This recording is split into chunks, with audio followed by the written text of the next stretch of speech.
오래전 빌리 그레이엄 목사님이 존 F 케네디 대통령의 취임식에 초대되어서 가셨답니다. 거기에 많은 정치인들이 모였는데 그때 이제 케네디 대통령이 빌리 그레이엄 목사님한테 이런 질문을 던졌습니다. 목사님, 역사는 어디로 가고 있습니까? 여러분, 역사는 어디로 흘러가고 있습니까? 그때 빌리 그레이엄 목사님은 역사는 예수님의 재림을 향해 흘러가고 있습니다 라고 대답하셨습니다. 그 대답에 당시 정치인들은 이건 종교인들의 상투적인 대답이라며 별 의미를 두지 않았을 겁니다. 그러나 빌리 그레이엄 목사님의 대답은 역사적 진실입니다. 사람들이 인정하든 인정하지 않든 역사는 우리 예수님의 재림을 향해 흘러가고 있습니다. 이미 우리가 살펴본 대로 예수님 당시 유대인들은 예루살렘 성전에 대해서 굉장한 자부심과 긍지를 가지고 있었습니다. 큰 바위들로 견고하게 성전이 세워졌고 또 그곳에서 하나님께 예배를 드리고 있으니까 그 성전만큼은 절대로 무너지지 않고 영원히 계속될 것이라고 그렇게 생각을 했습니다. 그런 그들에게 있어서 성전이 무너진다는 것은 곧 세상이 무너지는 것과도 똑같은 것이었습니다. 하지만 예수님께서는 뜻밖의 성전이 돌 하나도 돌 위에 남지 않고 다 무너뜨려질 것이라고 말씀을 하셨습니다. 그 말씀을 듣고 제자들이 충격을 받았습니다. 그래서 예수님께 조용히 나와서 물었습니다. 선생님, 성전이 무너진다고 하셨는데 그렇다면 언제 성전이 무너지게 되는지 저희들에게 그때를 좀 가르쳐 주십시오. 그리고 성전이 무너진다면 그때는 곧 세상 끝날이고 인류 종말의 때일 텐데 이 모든 일이 이루어지려 할 때에는 도대체 무슨 징조가 나타날 것인지 저희들에게 말씀해 주십시오. 이 부분을 마태는 이렇게 표현을 했습니다. 예수께서 감람산 위에 앉으셨을 때에 제자들이 조용히 와서 이르되 우리에게 이루소서 어느 때에 이런 일이 있겠사오며 또 주의 임하심과 세상 끝에는 무슨 징조가 있사오리이까? 제자들의 이 질문에는 두 가지 내용이 담겨 있습니다. 하나는 언제 성전이 파괴될 것이냐 하는 것이고 다른 하나는 주의 재림과 세상 끝에는 무슨 징조가 있을 것이냐는 내용입니다. 이에 대해서 예수님께서는 때에 대해서는 말씀하시지 않으시고 징조에 대해서 말씀을 하시는데 그 두 질문을 하나로 묶어서 답변을 하셨습니다. 예수님께서 그 두 질문을 하나로 답변하신 것은 예루살렘 성전의 무너짐은 곧 세상 끝에 있을 재난의 본보기가 되기 때문입니다. 여러분, 예루살렘 성전은 어떻게 무너졌습니까? AD 70년에 예수님 말씀처럼 돌 하나도 돌 위에 남지 않고 다 무너졌습니다. 그리고 그 당시 예루살렘에 100만이 넘는 사람들이 기근과 질병으로 죽고 칼에 찔려 죽고 또 화재로 인해서 죽었습니다. 그런데 이렇게 무섭고도 끔찍한 일들이 세상 끝에도 나타나게 된다는 겁니다. 그렇다면 여러분, 세상 끝에는 어떤 징조가 나타날까요? 오늘 말씀 읽어보니까 여러 징조가 나타나는데 세 가지로 정리해보자면 첫 번째로 영적 미혹이 나타납니다. 오늘 본문 5절과 6절은 이렇게 말씀하죠. 예수께서 이르시되 너희가 사람의 미혹을 받지 않도록 주의하라. 많은 사람이 내 이름으로 와서 이르되 내가 그러하여 많은 사람을 미혹하리라. 미혹한다. 많은 사람이 예수님의 이름으로 와가지고서는 내가 그다, 내가 메시아다 라고 하면서 많은 사람을 미혹한다는 겁니다. 사실 이단으로 인한 영적 미혹, 이단의 유혹, 거짓된 종교의 미혹은 초대교회 때부터 어느 시대에나 있어 왔습니다. 하지만 그 미혹은 예수님의 재림 때가 가까울수록 더욱더 기승을 부릴 것이라고 성경은 말씀합니다. 세상 끝이 다가올수록 세상에는 수많은 가짜 메시아가, 수많은 거짓 선지자가 일어날 것이라고 말씀합니다. 오늘 본문에 보니까 많은 사람들이 미혹할 것이다 라고 말하는데 이는 미혹하는 사람들이 한두 명이 아니라는 겁니다. 여러분, 미혹의 영은 생각보다 강합니다. 그래서 지식적으로 보면 무척이나 똑똑하고 또 사리 분별도 참 잘하는데, 그런 이상하게도 어리석게도 이단들에게 어이없이 넘어가는 그런 경우들이 많이 있습니다. 이것은 이 미혹이 이 지식의 문제가 아니라 영의 문제이기 때문에 그렇습니다. 사람이 한번 미혹의 영에 빠지면 거기서 헤어나오기가 참으로 어렵습니다. 나중에는 가족들도 감당하지 못하고 그래서 가정에 불화가 생기고 가정이 깨지기도 합니다. 미혹의 영에 빠지면 본인도 그렇고 가족들도 너무나 비참한 상태에 이르게 됩니다. 이런 일들이 주님 재림 전에 세상 끝에 점점 더 많이 일어날 것이라고 성경은 말씀합니다. 그래서 성경은 영을 다 믿지 말고 오직 영들이 하나님께 속하였나 분별하라. 많은 선지자가 세상에 나왔음이라고 이렇게 말씀하고 있는 거예요. 여러분, 우리는 영들을 분별해야 됩니다. 어떤 사람이 와가지고서는 굉장히 놀라운 기적을 베풀었어요. 놀라운 이적과 기사를 행했습니다. 병을 고치고 희한한 능력을 행했습니다. 그러나 그렇다 할지라도 그가 하나님의 말씀인 성경 말씀과 다른 이야기를 하면 그는 하나님께 속한 사람이 아닙니다. 또 구원하심이 어디에 있습니까? 구원이 보좌에 앉으신 우리 하나님과 어린 양에게 있죠. 그런데도 불구하고 마치 자기가 구원을 베푸는 것처럼 자기를 구원자라고 그러고 자기를 높이고 자기를 메시아라고 그러고 자기를 하나님이라고 하고 자기를 영생 불사는 그런 존재라고 말한다면 이건 뭐예요? 이건 악한 미혹의 영인 거예요. 말세에는 이런 영적 미혹들이 일어난다 라고 주님께서 말씀하셨어요. 실제로 지금 우리가 살고 있는 이 전 세계 여러 곳에 이런 일들이 벌어지고 있습니다. 다음 두 번째로 세상 끝에 나타나는 징조는 사회적인 혼란입니다. 오늘 본문과 7절은 이렇게 말씀합니다. 난리와 난리의 소문을 들을 때에 두려워하지 말라. 이런 일이 있어야 하되 아직 끝은 아니니라. 민족이 민족을 나라가 나라를 대적하여 일어나겠고. 오늘날 이 지구 곳곳에는 여러 가지 종류의 사회적인 혼란이 있습니다. 쿠데타로 인한 사회적 혼란, 각종 분쟁과 소요사태, 반정부 시위와 폭동, 인종차별이나 인종혐오로 인한 혼란, 보수와 진보 간의 첨예한 대립으로 인한 혼란 등등 각종 난리들이 여기저기서 발생하고 있습니다.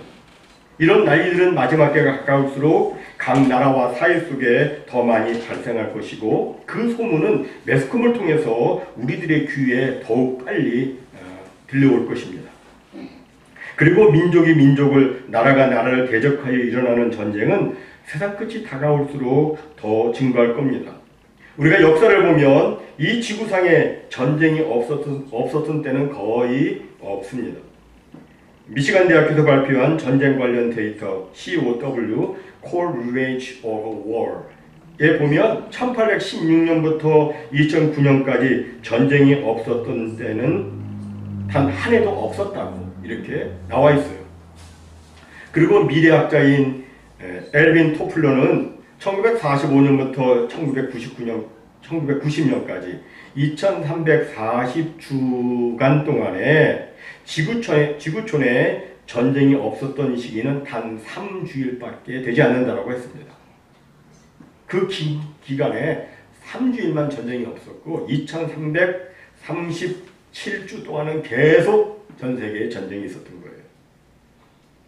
이런 자료에서 알 수 있듯이 전쟁의 빈도가 마지막 때가 가까울수록 더 잦아지고 전쟁 스케일이 더욱더 커지고 파괴력도 더 커져가고 있습니다.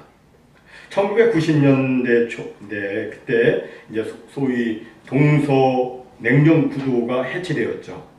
소련 공산주의가 갑자기 무너지고 공산주의 이데올로기가 무너졌습니다. 그때 성급한 어떤 사회학자들은 이제 지구상에서 전쟁은 사라지고 평화의 유토피아가 도래할 것이라고 큰 소리를 쳤습니다. 그러나 여러분, 그것은 허구였습니다. 그건 진실이 아니에요. 진실을 기록한 성경은 그렇게 말씀하고 있지 않습니다. 민족이 민족을, 나라가 나라를 대적하여 일어날 것이라고 말씀하고 있습니다. 자료를 보면 동서냉전 구도가 해체되고 난 다음에 지구상에는 더욱더 많은 국지적인 도발들과 전쟁들이 발생한 것으로 나와 있습니다. 지금 우리가 이렇게 평안히 예배드리고 있는 지금 이 시간에도 우크라이나 지역에는 미사일과 포탄이 떨어지고 있습니다.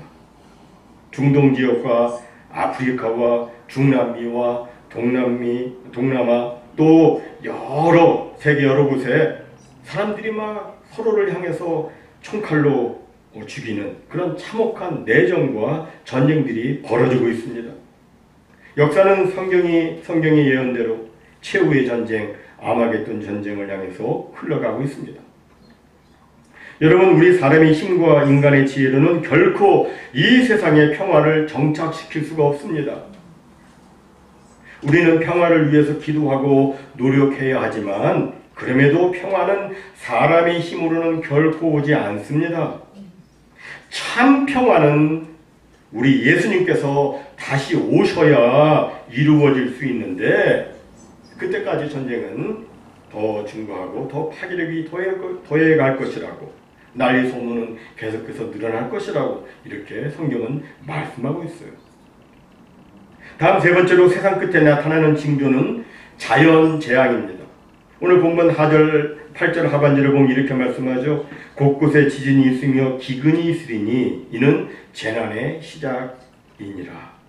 여기서 보면 자연재앙 중에 두 가지가 나오고 있어요. 하나는 지진, 그리고 다른 하나는 기근, 이렇게 나와 있어요. 그런데 누가복음 21장 11절에 보면 좀 더 자세하게 말씀하고 있습니다. 곳곳에 큰 지진과 기근과 전염병이 있겠고 또 무서운 일과 하늘로부터 큰 징조들이 있으리라. 제가 어저께 설교를 준비하면서 미국 정부에서 운영하는 지진 기록부에 들어가서 봤습니다. 근데 어저께 전 세계에 단 하루 동안에 진도 2.5 이상의 지진수가 50회로 나와 있어요. 그 밑으로도 맞겠지만 거기서 감지할 수 있고 사람이 느낄 수 있고 조심해야 되는, 그게 50회로 나와 있습니다. 그 전에는 더 많았었어요. 계속해서 있습니다. 어떤 자료에서는 20세기의 지진의 횟수는 지난 세기보다 무려 10배나 더 증가한 것으로 이렇게 집계를 하고 있습니다. 앞으로 날이 갈수록 더 많은 지진이, 더 강한 지진이 곳곳에서 발생할 겁니다. 또 기근도 매우 심각하죠.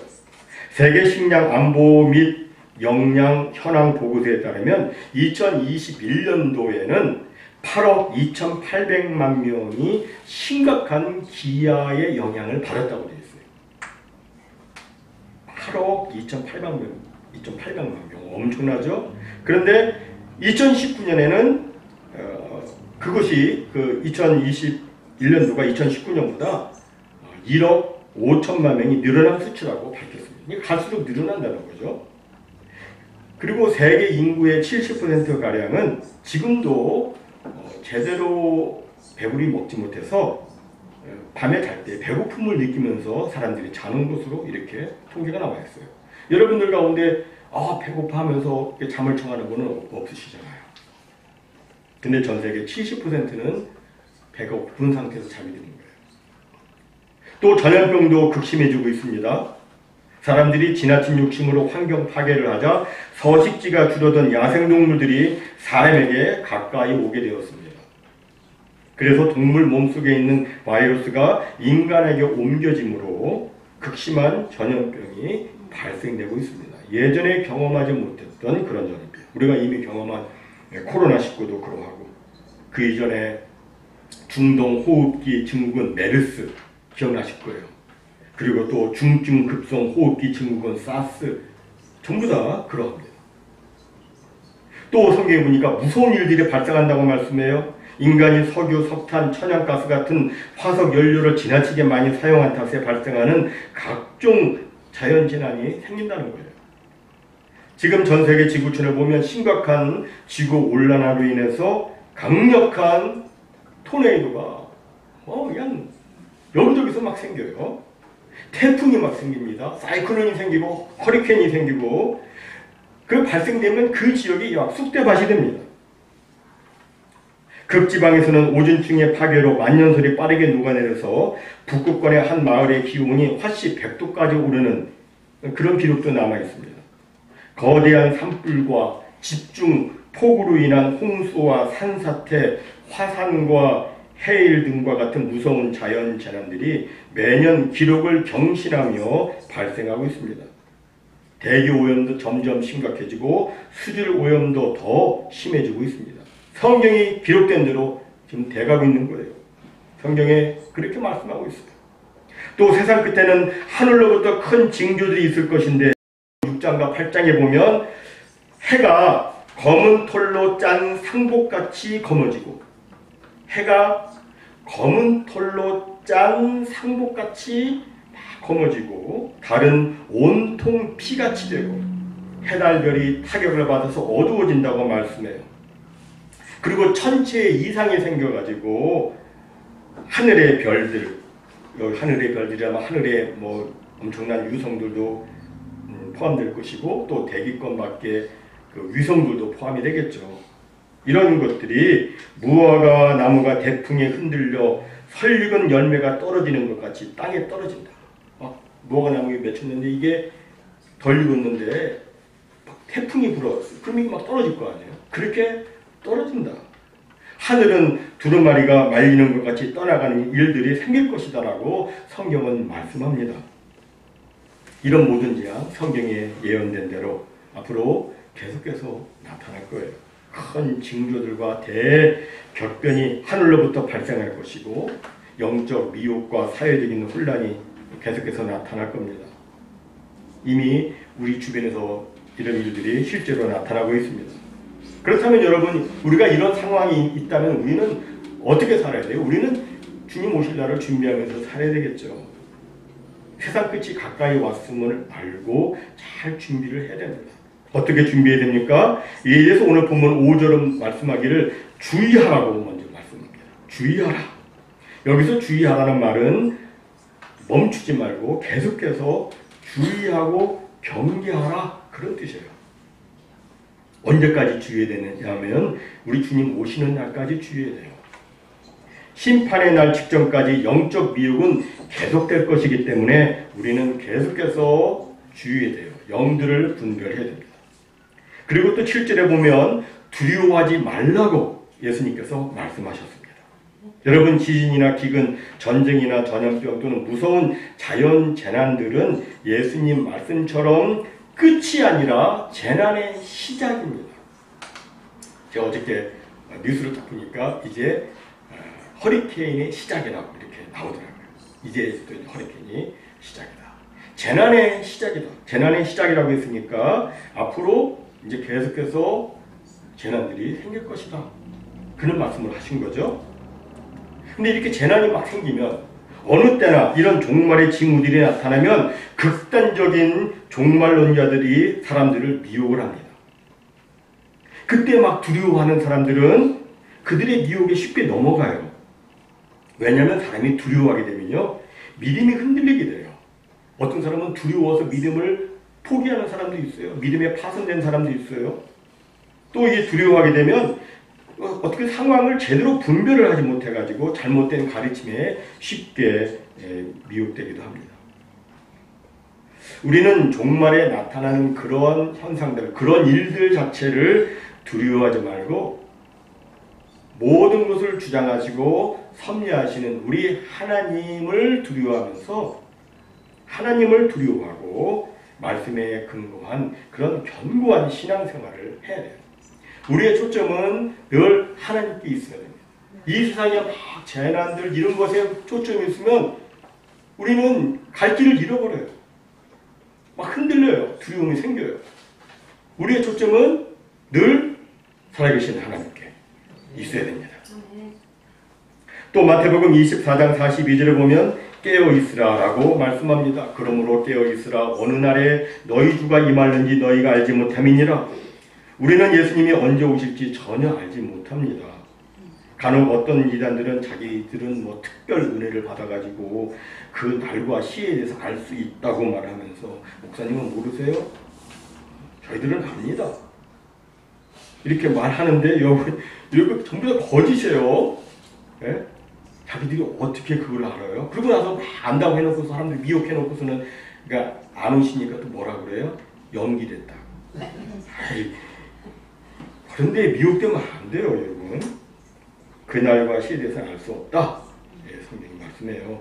데살로니가전서 5장에 보면 때와 시기에 관해서는 다시 말해서 예수님이 오시는 날과 시에 대해서는 너희에게 쓸 것이 없다라고 말씀했어요. 또 사도행전 1장 7절에 보면 예수님께서는 때와 시기는 아버지께서 자기의 권한에 두셨으니 너희가 알 바 아니오라고 말씀하셨어요.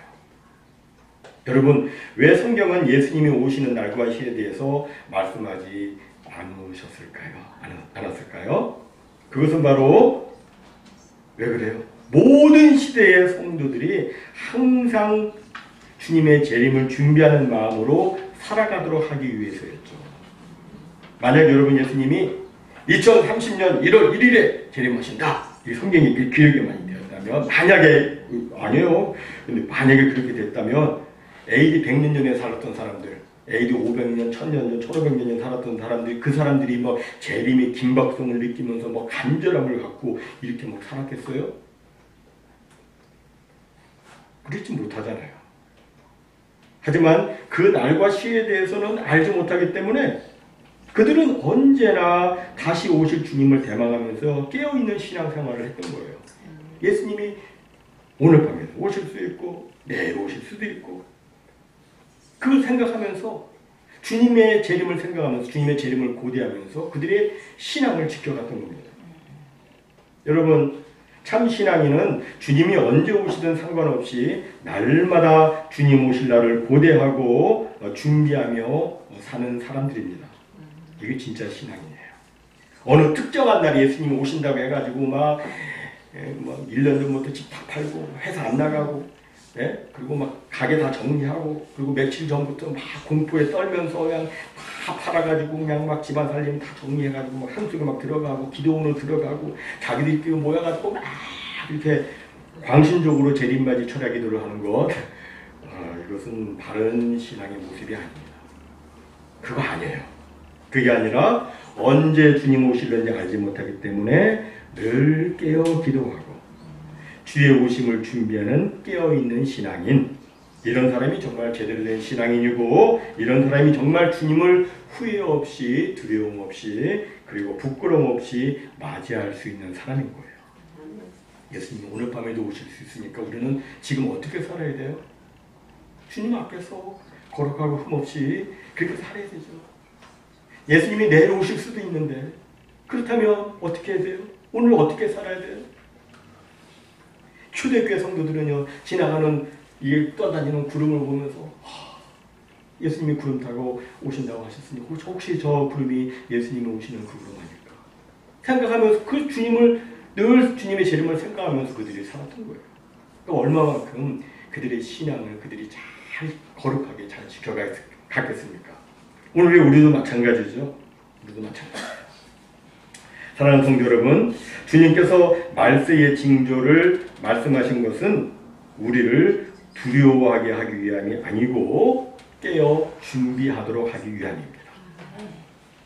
모쪼록 주님이 언제 오셔도 부끄럽지 않은 준비된 삶을 사는 우리 모두가 되기를 바랍니다.